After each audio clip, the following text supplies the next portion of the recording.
G'day guys, Ryan Martin here. I want to make this video to show you how to record with GarageBand. I've got a really simple setup here with a little Scarlett Solo Focusrite product, which comes with the microphone and the headphones, and I'm going to show you how I recorded a song with it. So the first thing you want to do when you're setting this up is, once it's straight out of the box, you're going to connect it through a USB to your computer, and that gives it power. There's no need for an external power source, which is really handy.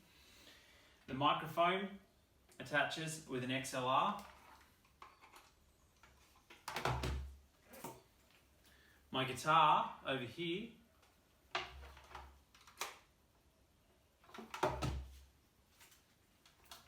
and the last one is the headphones. So there's three inputs that you need to put in. There is space at the back here for external monitors if you do have those, but I don't. So I'm just going to be listening through my headphones.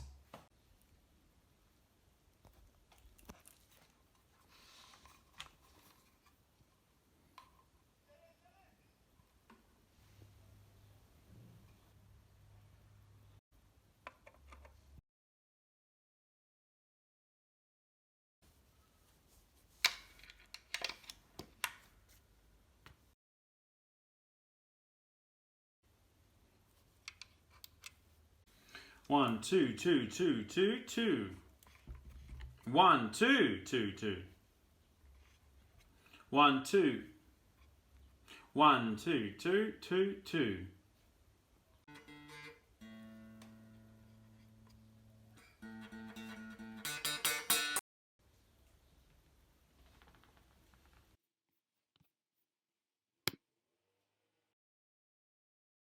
Open up your GarageBand and create a new project.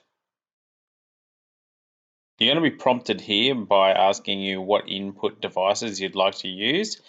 You can see here that my Scarlett Solo has 2 channels, so it's asking me which channel I'd like to record on. The way that the Scarlett Solo is set up, microphone always goes through channel 1 and guitar goes through channel 2. And you can check your output devices, also the Scarlett that you're using. So far we've set up 2 channels, one for vocals and one for guitar. And you can see through the 2 channels here, nothing's ready to record. We need to right click on the channel and click on Configure Track Header and then Record Enable.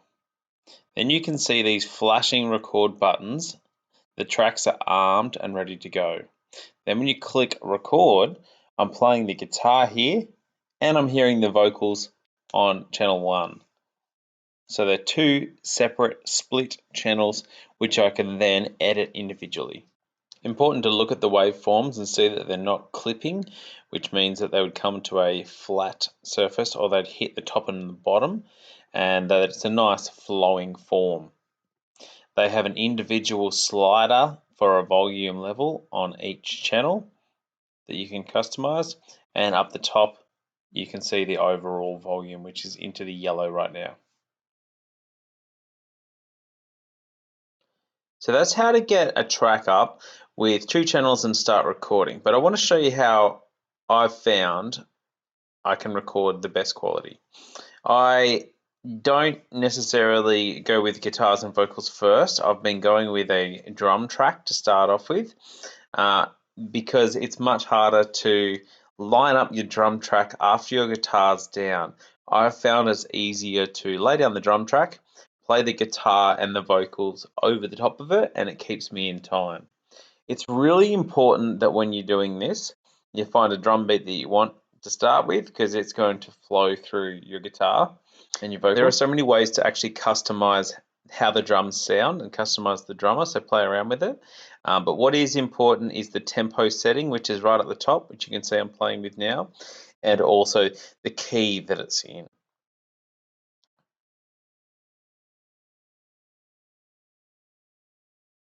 I know my vocals and guitar are ready to go because they're flashing red on the record button, which means they're armed, ready. And so when I hit record, you can see I'm playing the guitar and the vocals, and they're coming in separately. So you can change them and edit them later on.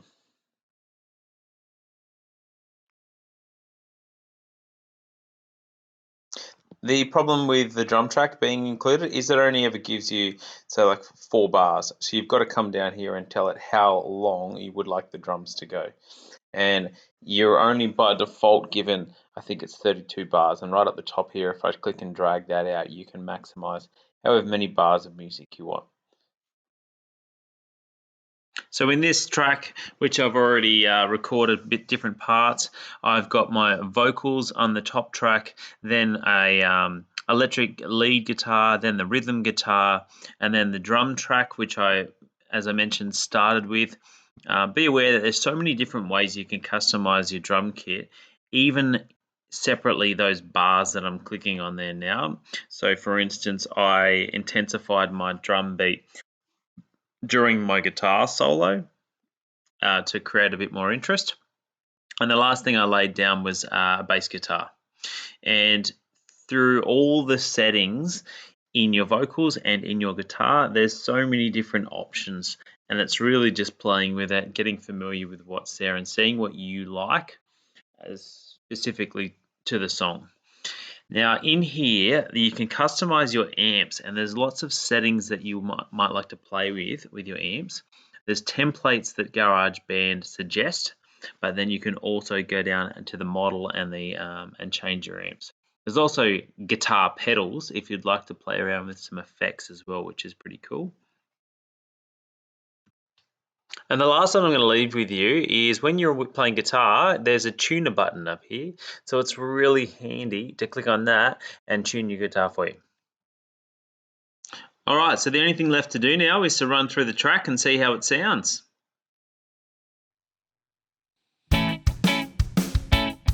It's a 1 for the money, 2 for the show, 3 to get ready. Now go, cat, go, but don't you step on my blue suede shoes.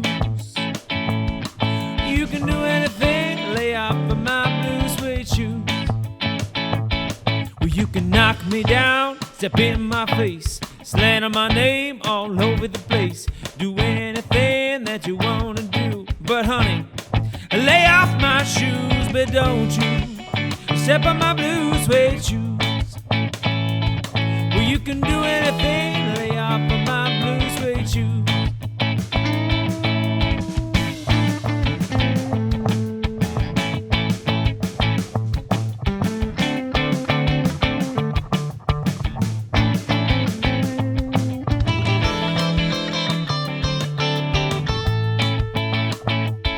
Well, you can knock me down, step in my face, slander my name all over the place. Do anything you wanna do, but honey, lay off my shoes and don't you step on my blue suede shoes. You can do anything, lay off of my blue suede shoes.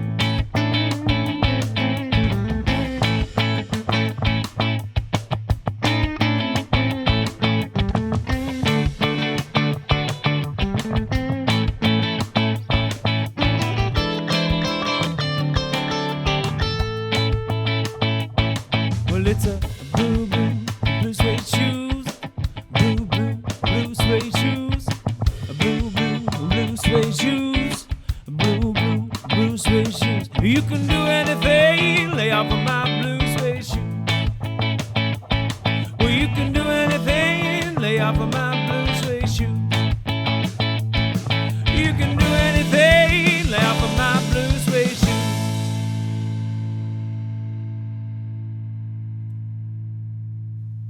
So that's it, guys. That's how you get started with GarageBand. So have a play around with it. Hope you enjoy it. If you have any questions, feel free to comment below. I'd really appreciate it if you subscribe to my channel. That will let me know that you want to see some more videos, and enjoy.